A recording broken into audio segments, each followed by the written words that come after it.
Bab 55 Rencana Al-Faraz. Kenapa wajahmu terlihat semakin jelek setiap hari? Tanya Adelia pada sang kakak yang terlihat tidak begitu bersemangat. Pasti ditolak sama Mbak Yana ya. Ledeknya lalu tertawa jahat. Yana siapa? Tanya Zidan pada putrinya. Karyawan Papa masa nggak tahu sih? Jawab Adelia. Maksud kamu Ziana? Tanya Zidan. Adelia mengangguk membenarkan. Bukannya dia sudah menikah. Sudah resmi bercerai sejak 2 atau 3 bulan yang lalu. Ray yang membantunya, ujar Adelia. Loh jadi wanita yang membuatmu galau itu janda? Tanya Farah pada putranya. Alfaraz hanya menghembuskan nafas kasar. Lalu menatap tajam gadis berjilbab yang kini sedang menatapnya dengan senyum mengesalkan. Mulut ember adiknya memang selalu berhasil membuatnya semakin kesal. Ya nggak apa-apa bun. Toh Mbak Yana janda bersurat. Nah, putra kesayangan Bunda Duda Bodong gak punya surat-surat. Ledek Adelia lagi. Farah tertawa lucu mendengar kalimat yang baru saja diucapkan oleh putrinya. Memangnya ada ya janda dan Duda Bodong? Tanyanya. Nih di depan Bunda buktinya. Jawab Adelia tertawa. Makanya kak, kalau nikah itu pilih-pilih. Jangan gadis yang masih di bawah umur diembat juga. Sambungnya. Itu mah gadisnya aja yang kebelet. Udah tahu masih di bawah umur. Mau-mau aja dinikahi. Bun. Tegur Zidan sambil menggeleng. Nggak baik ngomongin yang kurang pantas di depan makanan. Lupakan semua yang sudah berlalu. Iya kan Al? Zidan menatap putranya yang terdiam di depannya. Tentu saja. Jawab Alfaraz. Jadi kapan mau melamarnya? Tanya Zidan pada putranya. Alfaraz menghembuskan nafasnya kesal. Belum tahu. Karyawan kesayangan papa itu menakutkan. Jawab Alfaraz sontak membuat 3 orang yang ada di ruang makan tertawa. Memangnya kenapa? Tanya Zidan. Mbak Yana tegas banget pak. Gak mempan dikibulin. Jawab Adelia. Tapi kenapa wanita sebaik dia memilih bercerai? Tanya Farah pada putrinya. Suami Mbak Yana menikahi wanita lain tanpa sepengetahuannya. Dan ada banyak hal lain yang membuat Mbak Yana memilih berpisah setelah 7 tahun bersama. Ibu mertuanya tidak menerima dengan baik dan lebih mengenaskannya lagi. Mbak Yana mendapati suaminya membawa istri keduanya itu dan tidur di kamar apartemen yang selama 7 tahun mereka tempati. Jelas Adelia. Alfaraz menatap tidak percaya pada adiknya. Kamu tahu dari mana sampai sedetail itu? Kak calon suamiku itu pengacaranya Mbak Yana. Ya jelas aku tahulah. Malah aku sering bantuin Ray ngurusin kasus itu. Untung aja tuh laki gak banyak bertingkah. Jadi mempermudah semuanya. Jawab Adelia. Ngeri banget sih, ucap Farah. Kurang bersyukur aja sih bun. Kalau Adel lihat sih, Mbak Yana orangnya terbuka dalam segala hal. Mungkin saja jika suaminya membicarakan lebih dulu sebelum melakukan poligami. Jalan ceritanya pasti akan berbeda. Zidan mengangguk membenarkan. Ayah benar-benar bangga sama kerja kerasnya. Dia itu berkarir di perusahaan sejak masih menjadi mahasiswi. Giat dan rajin. Teliti dan pintar juga. Ujarnya. Adelia mengangguk. Tidak dekat namun dia mampu menilai wanita seperti apa yang sedang menjadi topik pembicaraan mereka di meja makan malam ini. Seorang geral saja jatuh ke dalam pesonanya. Ujarnya lagi sambil terkekeh lucu melihat wajah sang kakak yang semakin terlihat jelek. Anaknya Tante Gina yang pernah kerja di perusahaan papa. Tanya Farah pada putrinya. Dan diangguki oleh gadis cantik itu. Adel sama Ray hanya bisa geleng-geleng kepala saat melihat bagaimana perlakuan geral terhadap Mbak Yana. Bunda tahu. Lebih mengenaskannya lagi. Mantan suami Mbak Yana itu karyawan di perusahaan Tante Gina. Dipecatlah dia gak pakai tawar-menawar sama Tante Gina. Saat mengetahui ada karyawan yang sudah menyakiti calon mantu incarannya. Farah terbelalak mendengar kalimat yang terdengar lucu namun mengerikan dari bibir putrinya. Jadi bunda harus siap bersaing sama Tante Gina. Ujar Adelia lagi memperingati. Tuh lihat wajah kakak semakin jelek karena saingannya bukan kaleng-kaleng. Mana geral selalu mengirimkan bunga ke perusahaan. Khusus untuk Mbak Yana lagi. Sambungnya masih dengan nada meledek. Kamu tahu dari mana? Tanya Alfaraz kesal. Dari Mbak Mia. Jawab Adelia acuh. Wah, kok Bunda jadi bersemangat kepingin kenal lebih dekat sama Yana itu. Tante Gina saja yang terkenal pilih-pilih mantu langsung suka sama dia. Zidane hanya menyimak percakapan yang selalu membuat hatinya menghangat. Bertahun-tahun ia tidak mendapati hal seperti ini sejak putranya memutuskan pergi. Siapa saja yang penting dia wanita yang baik-baik. Dan kamu Del, jangan kelamaan pacaran. Hubungan seperti itu gak sehat, ujar Zidane. Nggak sehat gimana? Makanya Pa, suruh nikah tuh si duda bodong ini. Biar Adele dan Ray bisa cepat-cepat nikah juga.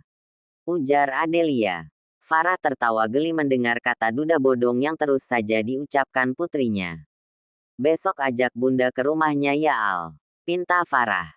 Alfaras mendengus kesal. Entah berapa puluh kali ia memaksa bundanya ini untuk diajak ke rumah Yana. Agar dia memiliki alasan untuk bertemu dengan wanitanya itu. Tapi selalu saja ditolak dengan alasan tidak ingin meninggalkan lelaki parubaya ini sendirian di rumah. Rumah mereka indah banget Bun. Banyak banget bunga. Di belakang rumah ada kebun bunga yang lumayan luas. Sederhana namun menenangkan. Ibu Dinda juga sangat baik dan ramah. Ujar Adelia menimpali. Dinda, tanya Farah pada putrinya. Ibu Dinda. Semua orang menyebutnya seperti itu. Mereka punya toko bunga. Dan ya merek orang yang sangat baik. Jawabnya. Pa. Farah menatap wajah suaminya yang terlihat mencerna kalimat putrinya. Kita ke rumah mereka besok. Putus Zidane. Alfaras terkejut. Dia bahkan belum menyampaikan perihal rencanya seminggu lagi. Al sudah janji dengan Yana. 1 minggu lagi akan datang dan melamarnya. Ucap Alfaras. Ketiga orang yang ada di dalam ruangan itu sama-sama terkejut. Wah, hubungan kalian sudah sejauh mana sih? Main lamar-lamar aja, tanya Adelia antusias. Sudah lama. Tapi Yana menolaknya karena dia baru saja bercerai. Al hanya ingin menikah bukan berpacaran seperti si Geral itu. Makanya diam-diam aja. Kata Alfaras menyombongkan diri. Kalau begitu, kita undur ia menjadi besok. Putus Zidane. Bun, boleh gak Al meminta izin memberikan cincin yang Bunda simpan? Tanya Alfaras hati-hati. Al belum membeli cincin, sambungnya. Memangnya muat, kalau nggak nanti malu-maluin, ujar Farah. Cincin apa? Tanya Zidane pada istrinya. Milik Mbak Nadia, jawab Farah. Zidane terkejut. Ia berpikir setelah puluhan tahun Farah tidak lagi menyimpan apapun tentang Nadia. Aku menyimpannya Mas. Suara Zidane tercekat. Selama puluhan tahun ia berusaha untuk mengubur semua tentang mendiang istri pertamanya itu. Haish kok jadi melow banget sih. Gak suka liatnya, ujar Adelia. Alfaras tertawa lucu mendengar ocehan adiknya.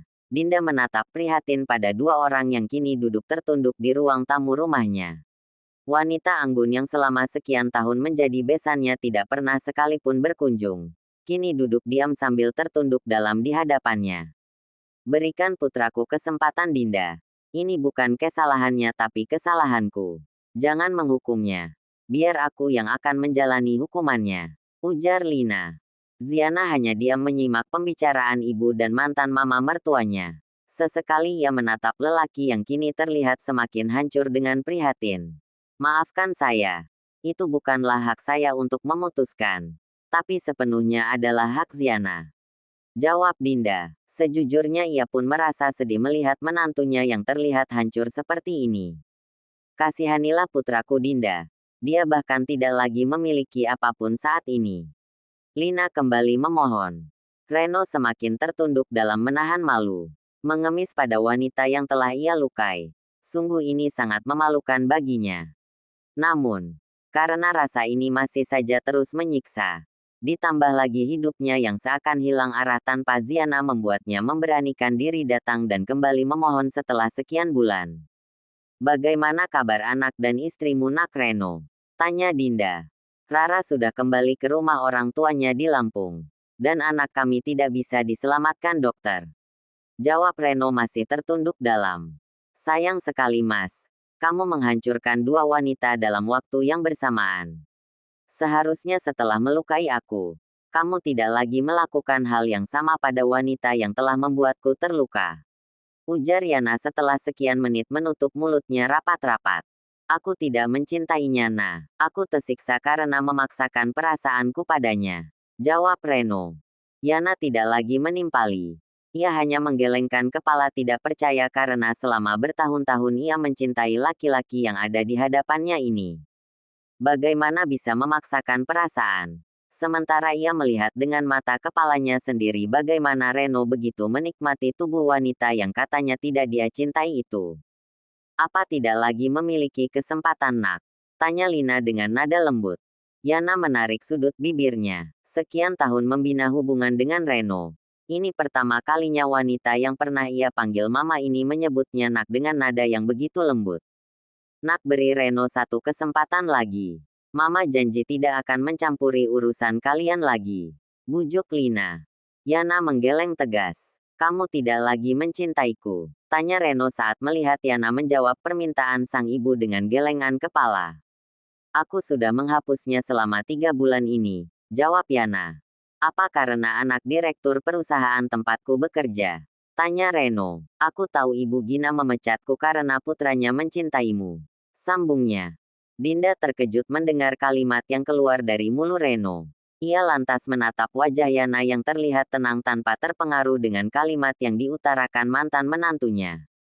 Maksud kamu? Tanya Lina. Putra direktur perusahaan Reno menyukai Yana sejak lama. Dan setelah kami bercerai.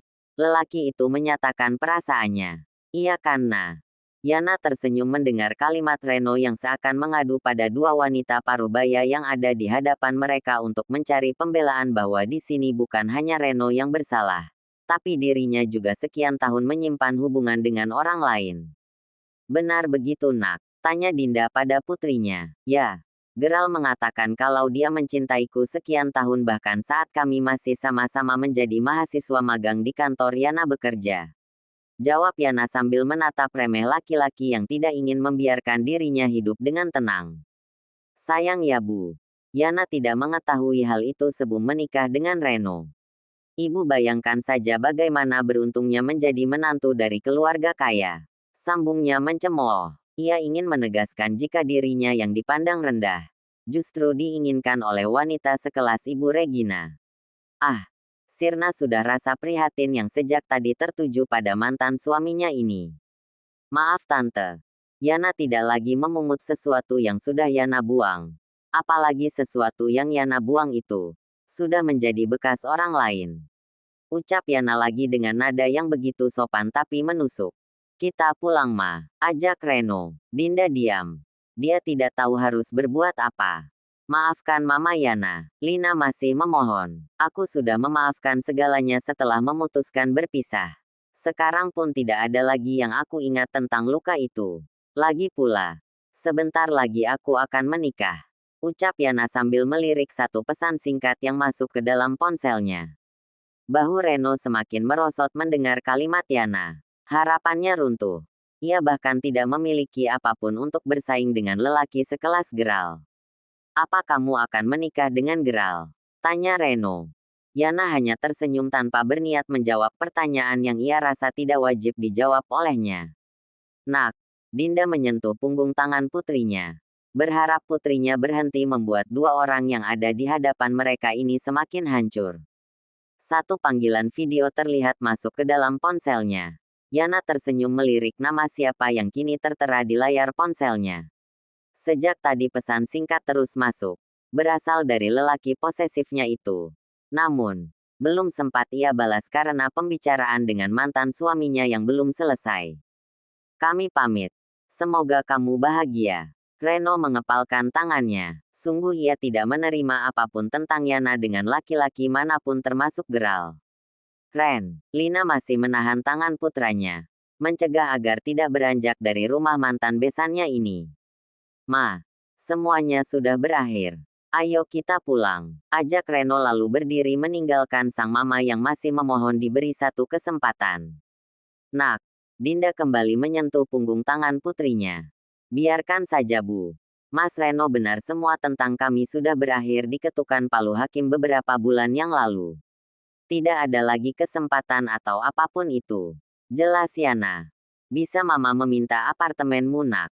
Tanya Lina tidak tahu malu. Yana tersenyum sinis. Ia sudah menduganya.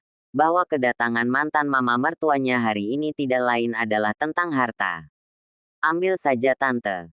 Calon mama mertuaku bahkan menawarkan satu penthouse untuk hadiah pernikahan. Pamer Yana bohong. Apaan dia bahkan belum pernah bertemu dengan calon mama mertuanya itu. Yana kembali melirik layar ponselnya. Satu chat masuk di aplikasi tersibuk di dunia masih dari orang yang sama. Menggemaskan membuat lelaki itu kesal. Terima kasih banyak Yana, ucap Tante Lian. Ambil saja semua tante. Tas dan pakaian yang Yana tinggalan di apartemen kalau tante mau jual.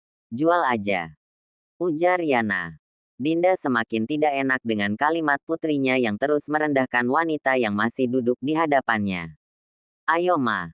Teriak Reno dari depan rumah. Kalau begitu mama pamit ya nak. Ucap Lina. Tan boleh gak usah bilang mama. Nanti mama mertuaku yang baru akan salah paham.